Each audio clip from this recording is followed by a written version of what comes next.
खतरे में नहीं है। जो दिन रात आपके साथ में घूम रहे हैं, जो आपके आर्थिक सलाहकार है, जो कानूनी सलाहकार है, वो खुद बोल रहे हैं 15 अगस्त को जो मीडिया में आर्टिकल लिखा उसमें बोल रहे हैं कि संविधान को बदलने की जरूरत है। तो इस तरीके से हम लोगों को गुमराह करने का काम, दिशाभूल करने का काम संविधान ने इस देश के तमाम हिंदू, मुसलमान, क्रिश्चियन, सिख, ईसाई, बौद्ध, इस देश के तमाम 140 कोटि जनता का रक्षण करने का काम गए 75 साल में किया है। मगर 75 साल में जो संविधान की रक्षा और संविधान की वजह से देश में जो एकता है, जो एकात्मता है, जो अखंडता है, जो भाईचारा है, उसको बदलने का काम इस देश के अंदर, क्योंकि राष्ट्रीय स्वयं संघ 1925 में स्थापन हुआ, 1925 में राष्ट्रीय स्वयं संघ की स्थापना हुई और 2025 को राष्ट्रीय स्वयं संघ को यहाँ पर जो है 100 साल पूरे होने वाले हैं दोस्तों। यानी अभी 2024 का इलेक्शन होने के बाद अगले साल 2025 को राष्ट्रीय स्वयं संघ की यहाँ पर 100 साल होने वाले हैं, जन्म शताब्दी होने वाली है। तो ऐसे अवसर के अंदर इस देश के अंदर 400 पर ऐसा नारा लगा करके ईवीएम को मैनेज करके इस देश के अंदर दिल्ली के अंदर सरकार लाने के लिए जो डॉक्टर बाबा साहब अम्बेडकर ने 1927 के अंदर इस देश में मनुस्मृति जलाई थी। मनुस्मृति का जो कानून था, वो मनु का काला कानून डॉक्टर बाबा साहब अम्बेडकर ने इस देश में 1927 को जलाया था। वो मनुस्मृति थी जिसमें भेदभाव था, जिसमें जाति भेद था, जिसमें चातुर्वर्ण व्यवस्था थी, जिसमें छुआछूत थी, जिसमें अस्पृश्यता थी, जिसमें हमारे माँ बहनों को जिंदा जलाने का समर्थन किया गया था। शूद्र और नारी को पैर की जूती समझा गया था और इंसानियत के ऊपर जो कलंक थी, ऐसी मनुस्मृति डॉक्टर बाबा साहब अम्बेडकर ने 1927 को जलाया। वही मनुस्मृति को जलाने के बाद जो इंसान में भेद निर्माण करती थी जाति के आधार पर, वो मनुस्मृति को डॉक्टर बाबा साहब अम्बेडकर ने 100 साल पहले जलाया। वही 100 साल के बाद राष्ट्रीय स्वयं संघ डॉक्टर बाबा साहब अम्बेडकर की जो विमस्मृति है, जो बाबा साहब अम्बेडकर का संविधान है, जो 140 करोड़ जनता को लेकर के इस देश के अंदर समता, न्याय, स्वातंत्र, बंधुभाव, मानवता और सभी धर्मों का सम्मान करता है, वो विमस्मृति को, वो संविधान को बदलने के लिए राष्ट्रीय स्वयं संघ मैदान में आए दोस्तों। और राष्ट्रीय स्वयं संघ के माध्यम से ये जो भारतीय जनता पार्टी है, जो भारत चलाओ पार्टी है, जो भाजपा है, ये भारत चलाओ पार्टी सत्ता में आने के बाद में ये संविधान को बदलने के लिए पूरी ताकत लगाने वाले हैं। इसलिए हमने नारा दिया संविधान बचाओ देश बचाओ। इसलिए यहाँ पर जो है हम लोग ने देश बचाने की बात कही, संविधान बचाने की बात कही।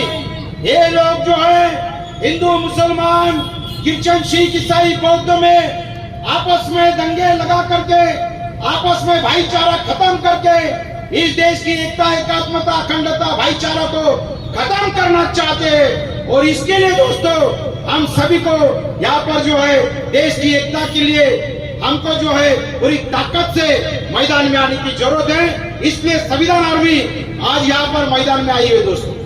आप सभी को मालूम है कि गारंटी की बात की जा रही है कि गारंटी देंगे, गारंटी देंगे। अरे मोदी साहब, तुम्हारे पत्नी के साथ में तुम्हारी शादी हुई, तुम्हारे पत्नी के साथ शादी होने के बाद में अपने साथ फेरे लिया, 7 वचन निभाने की बात आपने की और 7 वचन निभाने के बाद में भी आज भी जब भी करवा चौथ आता है तो छन्नी हाथ में लेकर के हमारे मोदी साहब का चेहरा देखने के लिए उनकी पत्नी आज भी छन्नी हाथ में लेकर के उनका चेहरा देखने के लिए तरस रही है। और उनको जो गारंटी उनके पत्नी को दिया था, वो गारंटी भी हमारे मोदी साहब ने नहीं निभाया और पूरे देश को गारंटी देने के लिए निकले। जो 7 फेरों के वचन नहीं निभा पाए, वो पूरे देश के अंदर जो है पूरे देश को गारंटी और वचन देने की बात करते हैं। दोस्तों इन्होंने जो नारा लगाया कि पूरे दुनिया के अंदर हमारी भारत की अर्थव्यवस्था ये तीसरे क्रमांक के ऊपर है। अगर भारत की अर्थव्यवस्था तीसरे क्रमांक के ऊपर अगर है तो फिर ये देश के अंदर नरेंद्र मोदी साहब ने ही भाषण में कहा कि मैं 80 करोड़ जनता को 5 किलो चावल और गेहूं और अनाज दे रहा हूं। आप ही एक तरफ कह रहे हो कि भारत के 80 करोड़ जनता को मैं यहाँ पर जो है अनाज देने का काम करो, 5 किलो अनाज देने का काम मैं कर रहा हूं, ऐसा हमारे मोदी साहब ने कहा। कि तुम तो कहते हो भारत की अर्थव्यवस्था ये तीसरे क्रमांक की है और फिर भी तुम 5 किलो अनाज देने का काम कर रहे हो। इसका मतलब ये होता है कि आप झूठ बोल रहे हैं। भारत की अर्थव्यवस्था तीसरे क्रमांक की नहीं है, नहीं तो आप 80 करोड़ लोगों को यहाँ पर जो है अनाज देने का काम नहीं करते थे। तो इस तरीके से दोस्तों हम सभी को ये बात ध्यान में रखने की जरूरत है कि डॉक्टर बाबा साहब अम्बेडकर ने हमको वोट का अधिकार दिया। डॉक्टर बाबा साहब अम्बेडकर ने हमको वोट का अधिकार दिया। एरोप्लेन में घूमने वाला, हेलीकॉप्टर में बैठने वाला, महल में बैठने वाला, राष्ट्रपति, प्रधानमंत्री, मुख्यमंत्री, गृह मंत्री और हमारे देश के गली झोपड़ी में रहने वाला इंसान, फुटपाथ पे बैठने वाला इंसान, हर इंसान को डॉक्टर बाबा साहब अम्बेडकर ने वोट का अधिकार दिया। और वोट का जो अधिकार बाबा साहब अम्बेडकर ने हमको दिया, ये वोट का अधिकार की हमको रक्षा करने की जरूरत है दोस्तों। आज देश खतरे में है और डॉक्टर बाबा साहब अम्बेडकर ने जो हमको वोट का अधिकार दिया, वोट का अधिकार बाबा साहब अम्बेडकर ने कहा कि ये एक वोट से तुम इस देश के अंदर तुम्हारी सरकार बना सकते हो, ये एक वोट से तुम बेईमानों को जमीन में गाड़ सकते हो। ये बात डॉक्टर बाबा साहब अम्बेडकर ने दोस्तों यहाँ पर कही है। आप सभी को ये बात ध्यान में रखने की जरूरत है। मैं तो एक गरीब कार्यकर्ता हूँ, मेरे पास कुछ नहीं है। मैं नंगे नवाब किले पे घर, मेरे को खाने के लिए नहीं है। मेरे को यहाँ पर जो है सभा के लिए ये स्टेज के पैसे देने से लेके, ये माइक से लेकर के, ये साउंड सिस्टम से लेके और ये सारे जो कुछ भी तुम लोग ने 100 रुपए दिया, किसी ने 200 रुपए दिया, किसी ने 500 रुपए दिया, किसी ने 1000 रुपए दिया, जब जाकर के ये संविधान बचाओ, ये देश बचाओ, ये सभा यहाँ पर हुई दोस्तों। क्योंकि कार्यकर्ता हूँ मैं सादा, मेरे पास में कुछ नहीं है देने के लिए, मेरे पास धन दौलत प्रॉपर्टी जमीन जुमला नहीं है, मगर मेरे पास है जो भी हाथ दलित, मुसलमान, क्रिश्चियन, सिख, ईसाई, बौद्ध, हिंदू, मुसलमान की एकता को तोड़ने के लिए उठेंगे, वो हाथ महान देशभक्त टीपू सुल्तान की तलवार लेके वो हाथ में छाट दूंगा, मगर एकता को, हिंदू मुसलमान एकता को टूटने नहीं दूंगा। मैं ये बात करने के लिए यहाँ पर दोस्तों आया हूँ। मेरी बात है कि हम लोगों को सबको SC, ST, NT, minority, OBC, Bahujan Samaj के लोगों को इकट्ठा होकर के हम सबको एकता की ताकत को कायम रखते हुए यहाँ पर दोस्तों काम करना है। हम सब लोगों को जो है इसी तरीके से एक बात मैं आपको कहना चाहता हूँ दोस्तों कि जियो तो अली की तरह और मरो तो हुसैन की तरह। ये बात को कभी भी दोस्तों ध्यान में रखना है। मैं तो संविधान रक्षक सैनिक हूँ, मैं तो भीम सैनिक हूँ, मैं तो शिव सैनिक हूँ, मगर और एक बात ध्यान में रखना दोस्तों कि छाती ठोक के बोलता हूँ जगन भाई सोनू कि मैं टीपू सैनिक भी हूँ। टीपू सैनिक किस लिए हो? टीपू सुल्तान इन्होंने इस देश के लिए, तिरंगे के लिए अपना खून निछावर कर दिया। टीपू सुल्तान इन्होंने इस देश के लिए अपनी जान दे दिया, तिरंगे के लिए जान दे दिया। अरे टीपू सुल्तान भी एक प्रधानमंत्री थे, टीपू सुल्तान भी एक राजा थे, टीपू सुल्तान ये भी बादशाह थे, मगर जहाँ तिरंगे की बात आई, जहाँ भारत की बात आई, तो हमारे टीपू सुल्तान देशभक्त ने हंसते हंसते अपने खून का कतरा कतरा इस देश के लिए बहा दिया। वो टीपू सुल्तान शहीद देशभक्त। ये बात हम सभी को ध्यान में रखने की जरूरत है दोस्तों। भगत सिंह ने, सुखदेव, राजगुरु, अशफाक उल्लाह खान, ये सारे लोगों ने देश के लिए अपना खून बहा दिया, इस देश को आजादी मिला करके दिया। और इस आजादी के बाद इस देश को तोड़ने का काम हो रहा है दोस्तों। इस देश के अंदर जो है कि हम सब लोग देख रहे हैं कि देशभक्ति की बात हो रही है।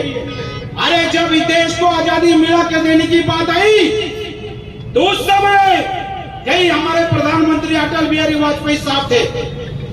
जब महात्मा गांधी जी के नेतृत्व के अंदर 1942 का चले जाओ का आंदोलन चल रहा था तो उस समय यही हमारा अटल बिहारी वाजपेयी जी लौंडे थे और महात्मा गांधी जी का चले जाओ का आंदोलन जब चल रहा था तो हमारा अटल बिहारी वाजपेयी भूतपूर्व प्रधानमंत्री, इनको ब्रिटिश के पुलिसों ने अरेस्ट किया। ब्रिटिश के पुलिसों ने अरेस्ट करने के बाद में इन्होंने एफिडेविट करके दिया, ब्रिटिश सरकार को एफिडेविट करके दिया कि मैं देशभक्त नहीं हूँ। इस देशभक्ति के और इस आजादी के स्वतंत्र मूवमेंट से मेरा कोई लेना देना नहीं है, ऐसा एफिडेविट, ऐसा सरकारी दस्तावेज, ऐसा डॉक्यूमेंट्री एविडेंस आज भी भारत सरकार के पास में है जो ब्रिटिश सरकार को दिया हुआ एफिडेविट था। तो ऐसी लोग आज देशभक्ति की बात करते हैं। अरे जब हमारा मुसलमान जब मरता है तो ये धरती माँ कहती है कि आजा बेटा मेरी कोख में समा जा। मरने के बाद भी यही धरती माँ में दफन होने वाला हमारा मुसलमान ये सच्चा देशभक्त है दोस्तों।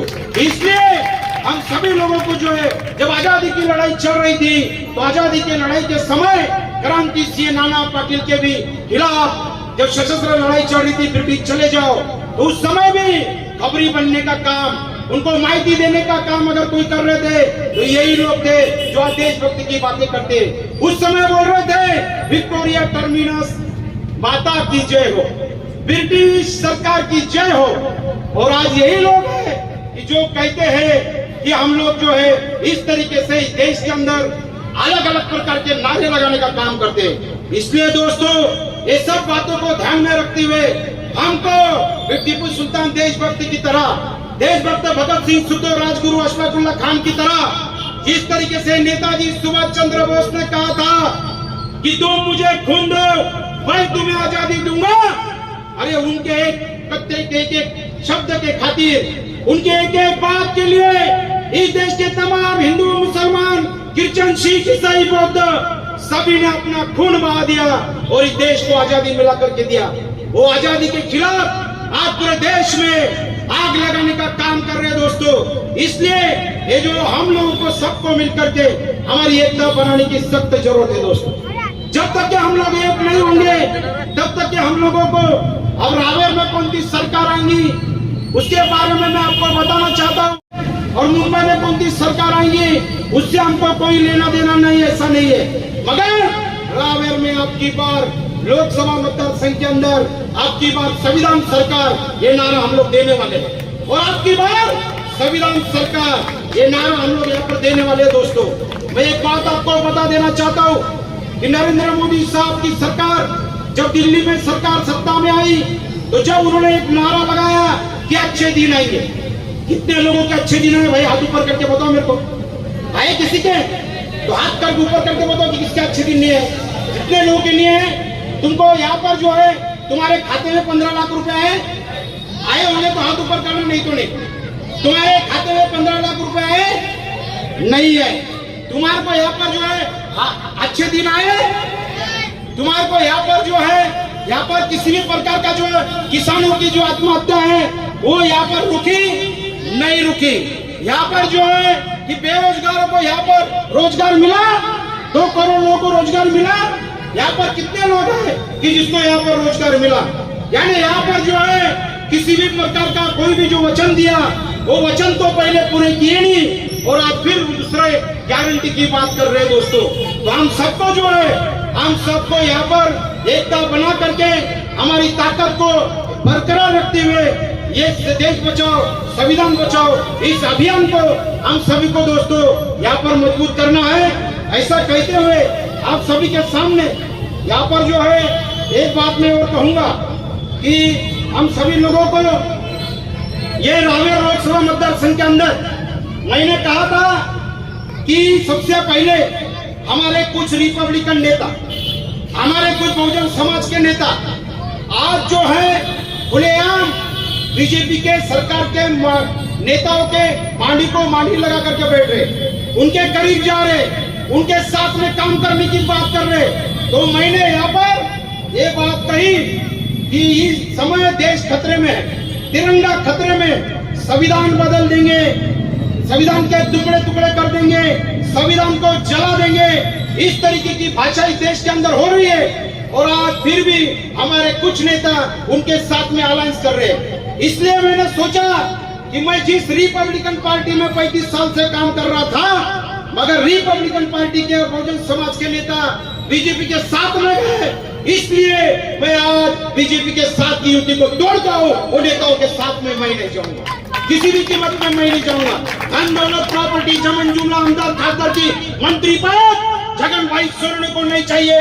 तुम्हारा ये गरीब कार्यकर्ता को सिर्फ तुम्हारे आशीर्वाद की जरूरत है दोस्तों। मुझे आमदार की खासदार की मंत्री तुम्हारी धन दौलत नहीं चाहिए। और यहाँ पर जो है एक ओपन युति कर रहे हैं कुछ लोग, और कुछ लोग छुपी युति करने का काम कर रहे हैं, और बीजेपी को यहाँ पर जो है सपोर्ट देने का काम कर रहे हैं। इसलिए दोस्तों मैं किसी भी कीमत के ऊपर अगर यहाँ पर रावेर विधानसभा मतदार संघ के लोकसभा मतदार संघ के पहले भुसावल विधानसभा मतदार संघ के अंदर राष्ट्रवादी कांग्रेस और नेताओं ने अगर भुसावल विधानसभा के लिए जगन भाई सोरेन के लिए अगर आमदारकी की सीट छोड़ा, तो मैं तुम्हारे साथ यहाँ पर रावेर लोकसभा मतदार संघ के अंदर साथ में घूमूंगा, तुम्हारा प्रचार करूंगा, तुम्हारे लिए सभा लूंगा।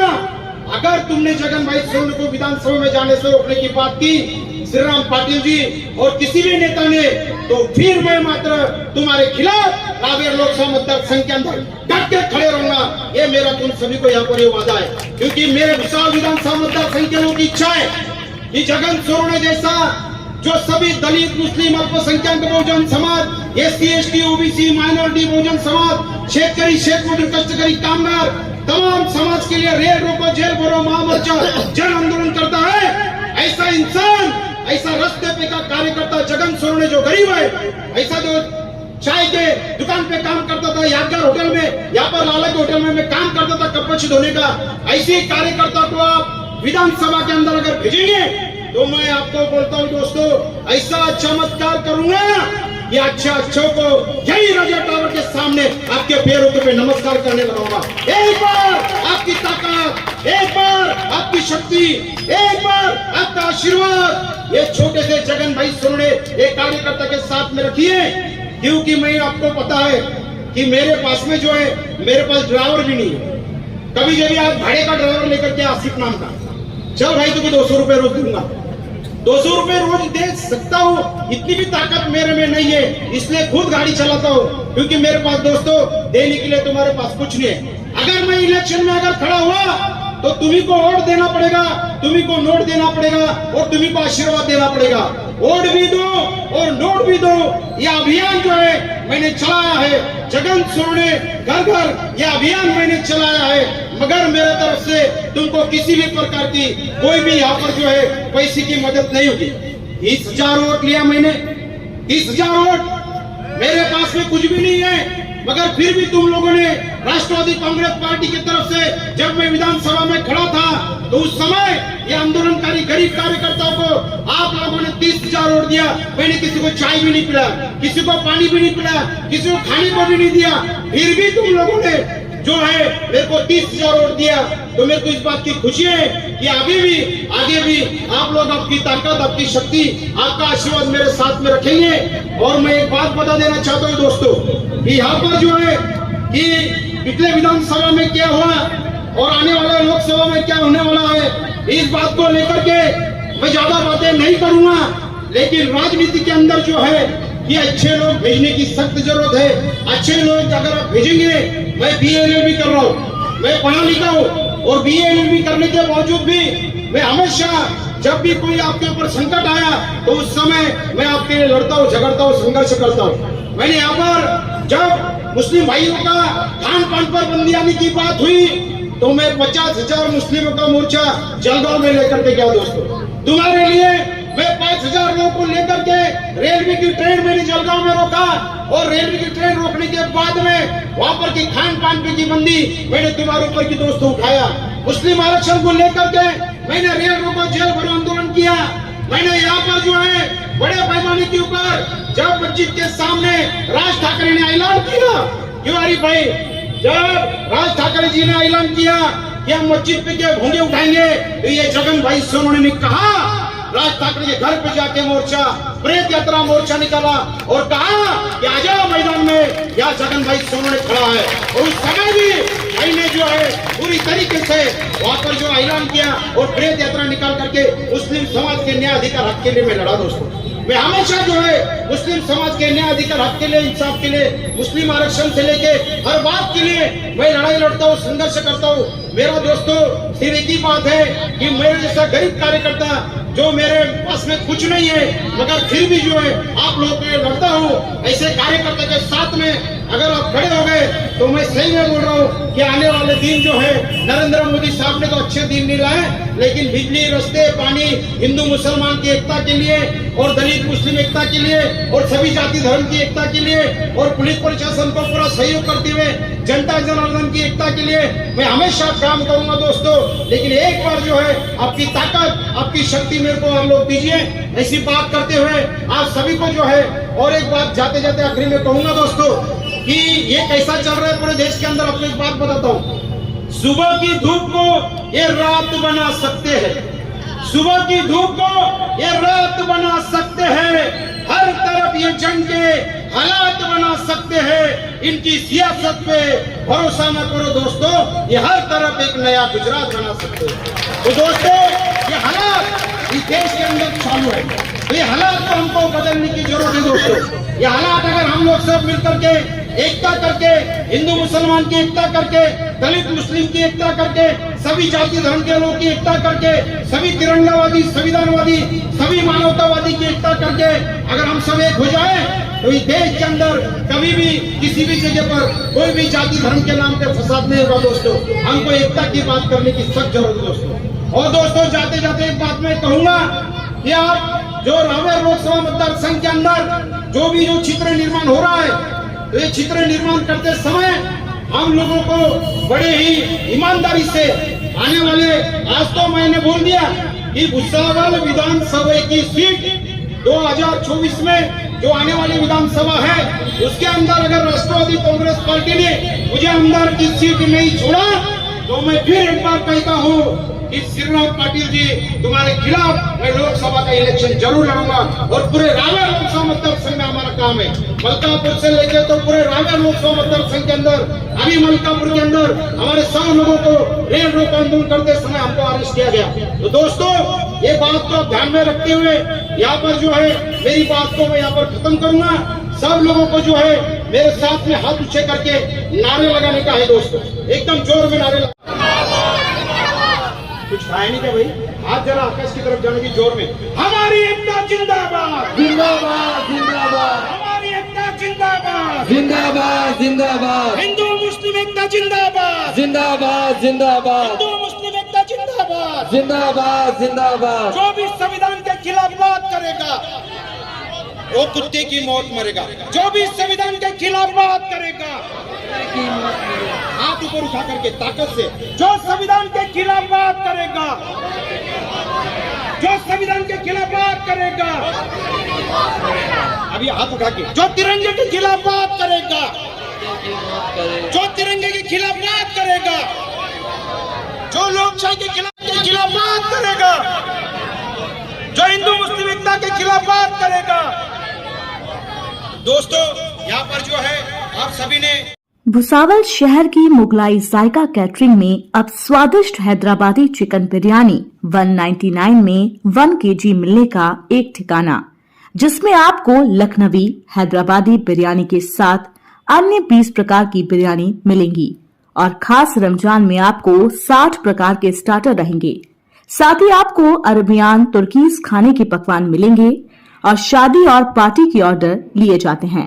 तो पता याद रखें, खरगा चौफुल्ली ताज मैरिज हॉल के पास भुसावल।